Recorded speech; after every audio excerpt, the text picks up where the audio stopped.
Kitchen பார்க்கலாம். கிச்சன்ல வந்து பார்த்துட்டோம்னா இது ஃபுல்லாவே ஒரு ஸ்டோரேஜ் யூனிட். இது கிச்சன்ல கம்ப்ளீட் ஒரு இங்க எம்டி வாலா இருந்துச்சு. ஆக்சுவலா அவங்க வந்து இங்க ஒரு யூனிட் வேணும் எங்களுக்கு அப்படின்னு சொன்னனால அவங்களுக்காக கஸ்டமைஸ் பண்ணி நம்ம ஒரு ஸ்டோரேஜ் யூனிட் பண்ணியிருக்கோம். டபுள் கலர் காம்பினேஷன்ல ஃப்ளோட்டிங் ஸ்டோரேஜ் யூனிட் இது.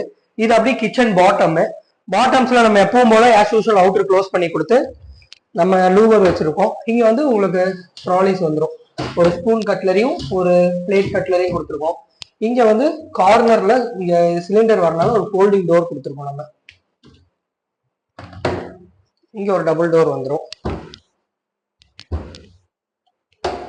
இங்க வந்து இங்க ஒரு ஓப்பன் ஷெல்ஃப் ஆக்சசபிளுக்கு ஈஸியா இருக்கணுங்கிறக்காக இங்க ஒரு ஓப்பன் ஷெல்ஃப் வச்சிருக்கோம். இது சேம் அதே மாதிரி ஒரு ஷெல்ஃப் அவுட்டர்.